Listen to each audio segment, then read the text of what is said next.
میں ان الفاظ کا بھی جواب دوں گا، لیکن اس سے پہلے میں اپنا ایک مدعا یہاں پر پیش ضرور کروں گا.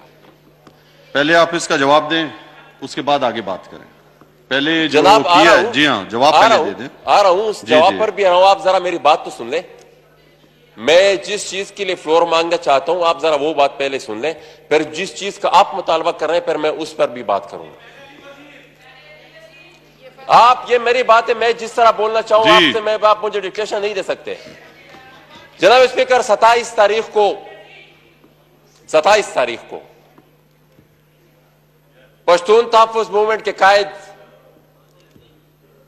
منظور پشتین کو پشاور سے گرفتار کیا جاتا ہے. الزام ان پر صرف یہی ہے، اور الزام وہی ہے جو کہ بادشاہ خان کے اوپر بھی لگا تھا، جو کہ ولی خان سے لے کر اسفندیار ولی تک سب پر لگا تھا، جو کہ سمت خانہ چکزئی سے لے کر محمود خانہ چکزئی تک سب پر لگا تھا، جو کہ فاطمہ جناح کے اوپر بھی لگا تھا، جو کہ خیر بخش مری کے اوپر بھی لگا تھا، جو کہ جی ایم سید کے اوپر بھی لگا تھا، جو کہ عطا اللہ مینگر صاحب کے اوپر بھی لگا تھا. یہ تمام وہ جو کہ مجھ پر بھی لگا ہے، اور شاید یہاں پر اور وہ لوگ تھلپور صاحب بیٹھے ہیں، بھٹو صاحب پر جو بھی یہاں پر بیٹھے ہیں، جس نے بھی سچ کی بات کی، جس نے بھی جمہوریت کی بات کی، جس نے بھی پاکستان کی آئین کی بات کی، اس پر الزام یہی لگا ہے کہ یہ اس ملک کا بھی غدار ہے، یہ آئین بھی نہیں مانتا، یہ قانون بھی نہیں مانتا، جبکہ حقیقت کیا ہے. ان تمام شخصیات پر جب بھی اس طرح کے مقدمے قائم ہوئے، ابھی تک پاکستان کی ایک بھی عدالت میں ایک بھی شخصیت کے اوپر ایک بھی جرم ثابت نہیں ہوا. اگر ثابت صرف کسی کے خلاف ہوا ہے تو وہ پرویز مشرف کے خلاف ہوا ہے، جس کے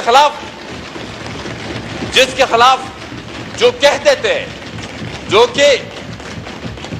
کہ بڑے دھڑلے سے کہتے تھے کہ آئین کیا چیز ہے، آئین کاغذ کا ایک ٹکڑا ہے، اس کو ڈسٹ بین میں بھی پھینک سکتے ہیں. تو یہ صاحبان اس وقت کہا تھے جب اس پارلیمان کے بنائے ہوئے آئین کے بارے میں ایک ڈکٹیٹر اس طرح کے الفاظ استعمال کر رہے تھے. جناب اسپیکر، پھر جب ایک عدالت بنتی ہے اس پر ایک مقدمہ چلتا ہے، اور اس مقدمے میں وہ کنوکٹ ہوتا ہے. یہ بہت ضروری بات ہے جناب اسپیکر. جب وہ کنوکٹ ہوتا ہے تو اس کنوکشن کے بعد ایک ادارے کے ترجمان آتے ہیں اور پھر اس چیز پر تنقید کرتے ہیں، پھر اس پر اظہار ناراضگی کرتے ہیں کہ یہ سزا کیوں سنائی گئی. ایک فرد نے جو جرم کیا ہے ایک ادارہ اسے اون کرتا ہے. یہ جناب اسپیکر بہت خطرناک بات ہے. یہ آئین اس پارلیمنٹ نے بنایا ہے. اس آئین کا رشتہ ہے اس ریاست اور اس کے عوام کے درمیان. یہی آئین ایک دوسرے کو باندھتی ہے. اس آئین کی جو بھی مخالفت کرتا ہے وہ غدار ہے.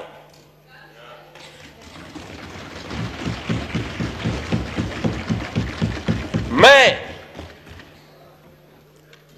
آخر میں صرف اس بات پہ بھی آؤں گا، لیکن یہ کس طرف ہم جا رہے ہیں، یہ کون سا کلچر ہم پروموٹ کر رہے ہیں. ایک اسپیسیفک نیریٹو بنانے کی ہم کوشش کر رہے ہیں. منظور پشتین کی گرفتاری کے خلاف اس دن جب پریس کلب کے سامنے ہم احتجاج کر رہے تھے تو مجھے بھی گرفتار کیا تھا، کھینچ کے لے کر گئے، مجھے گاڑی میں ڈالا، اور جب مجھے گاڑی میں ڈال رہے تو ایک پولیس کا سپاہی. ذرا اس بات کو سمجھنے کی کوشش کریں. یہ وہ نیریٹو ہے جو ایک انجینئر طریقے سے پریس کے ذریعے اور دوسری تمام اس طرح کے بیانات کے ذریعے پاکستان کے عوام کے ذہنوں میں ڈالنے کی کوشش کی جا رہی ہے. وہ سپاہی چلاتا ہے، مجھے گرفتار کیا جا رہا تھا، وہ چلاتا ہے کہ ہندوستان مرد آباد اور اسلام زندہ باد. تو گویا اب اور اس طرح ایک اور مذہب کے خلاف بھی کچھ کلمات کے میں اس کو ریپیٹ نہیں کرنا چاہتا. تو جب اپنے مفادات کی بات تھی تو ڈالر کی جنگ کے لیے میں سب سے بہتر مسلمان بھی تھا، میں مجاہد بھی تھا، مجھے لڑوایا بھی. لیکن جب میں اپنے حق کی بات کرتا ہوں، جب میں اس جنگ کے خلاف بات کرتا ہوں، جب میں اس جنگ کی مذمت کرتا ہوں، جب میں اس جنگ کو روکنے کی بات کرتا ہوں، تو پھر مجھے اور کفر کے فتوے بھی لگنے شروع گئے. وہ جو مختلف ممالک کے ایجنڈے کے فتوے تھے وہ تو ختم ہو گئے، میرے خیال میں وہ بھی کام نہیں کر پا رہے. اب یہ فتوے بھی لگنے شروع ہو گئے ہیں کہ فلانا ہم کسی اور مذہب کے ہیں، اب پھر ہم کافر بھی ہو گئے. یہ جس تقریر کی آپ بات کر رہے ہیں مجھے وہ الفاظ یاد نہیں ہے جو علی وزیر صاحب نے یہ استعمال کیے ہیں، لیکن شاید آپ کو اپنے پرائم منسٹر صاحب کے الفاظ یاد ہوں، وہ الفاظ جو انہوں نے اس پارلیمنٹ کے لیے کہے تھے، اس کے بارے میں بھی آپ تھوڑا کہیں کہ اس پارلیمنٹ کے خلاف اس نے کیا کیا تھا۔ اور جناب اسپیکر، میں اپنی تحریک کے بارے میں ایک بات کرتا ہوں، جب سے یہ تحریک شروع ہوئی ہے، جس دن سے یہ تحریک شروع ہوئی ہے، ہم پر یہ بات بھی کوئی نہیں ثابت کر سکتا کہ ایک گملہ بھی ہم نے توڑا ہو، ایک گملہ بھی ہم نے توڑا ہو۔ مقدمات سیاسی بنتے رہتے ہیں، آپ کے پرائم منسٹر کے اوپر بھی دہشت گردی کے مقدمات ہیں، آپ کے موجودہ صدر پاکستان کے اوپر بھی دہشت گردی کے مقدمات ہیں۔ کیا کیا تھا؟ میں تو جب یہاں پر احتجاج کے لیے آیا تھا، میں نے تو ایک گملہ بھی نہیں توڑا تھا، میں 10 دن یہاں پر بیٹھا تھا، میں نے کوئی روڈ بھی بلاک نہیں کیا تھا، میں نے ایک گملہ بھی نہیں توڑا تھا۔ آپ نے تو پارلیمنٹ میں بھی حملہ کیا، آپ نے تو پی ٹی وی پر بھی حملہ کیا۔ اس سے زیادہ دہشت گردی اور کیا ہو سکتی ہے؟ ان کو تو کسی نے گرفتار نہیں کیا، وہ تو اب بھی وزارت عظمیٰ کی کرسی پر براجمان ہے۔ آپ کے صدر ابھی پاکستان کے صدر ہے، وہ ان پر بھی اس طرح کی دہشت گردی کے مقدمات ہیں۔ تو جناب اسپیکر، ہم یہ بات کرنا چاہتے ہیں کہ 2 دن پہلے پرویز خٹک صاحب بیان دیتے ہیں کہ میں مذاکرات کی دعوت دیتا ہوں، پھر اس کے دوسرے دن بعد پھر منظور پشتین کو گرفتار کر دیتے ہیں۔ تو یہ کیا ماجرا ہے؟ یہ ملک کون چلا رہا ہے؟ کون چلا رہا ہے؟ ذرا پھر ہمیں یہ بتا دیا جائے کہ اس ملک کو چلا کون رہا ہے؟ وفاقی وزیر دفاع ہمیں مذاکرات کی دعوت دیتا ہے، پھر اس کے بعد دوسرے دن منظور پشتین کو گرفتار کیا جاتا ہے۔ پھر جناب اسپیکر، یہاں پر اسلام آباد میں ایک پرامن احتجاج ہو رہا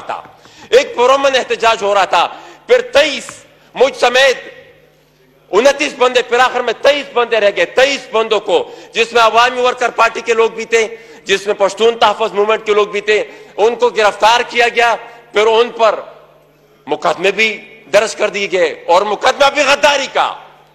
ہر مقدمہ جب درج ہوتا ہے پھر وہ اس میں غداری کا دفعہ ضرور شامل ہوتا ہے۔ آخر میں جناب اسپیکر، مجھے یہ لگتا ہے کہ شاید پورا ملک ہی غدار ڈکلیئر ہو جائے، سوائے چند افراد کے، سوائے چند سرکاری افسران کے۔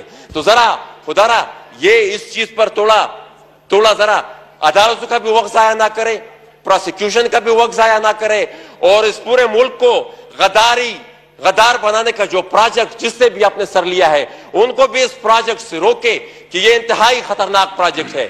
اس طرح سے اس طرح سے ریاست نہیں چل سکتی، اس طرح سے ملک نہیں چل سکتا کہ جو اپنے حق کی بات کرتا ہے، جو یہاں پر مجھے پتا ہے مراد سعید پھر اپنی نوکری پکی کرنے کے لیے خوب پھر بھرپور جو بھی اس کے دل میں آئے گا وہ بولے گا، لیکن میں اس کو یہ بات بتاتا چلتا ہوں، میں یہ بات بتاؤں گا کہ ذرا اپنی قوم کی بھی فکر کرو، ذرا اپنی قوم کی بھی فکر کرو۔ یہ نوکری آپ کو کچھ نہیں دے گی، یہ صرف 1 سال رہے گی، 2 سال رہے گی، 3 سال رہے گی۔ ان کو صرف گالی دینے کے لیے یہاں پر بٹھایا گیا ہے کہ آپ نے گالیاں دینی ہے، ان سب کو گالیاں دینی ہے جو اپنے حق کی بات کرتے ہیں، آپ کو گالیاں دینے کے لیے بٹھایا گیا ہے۔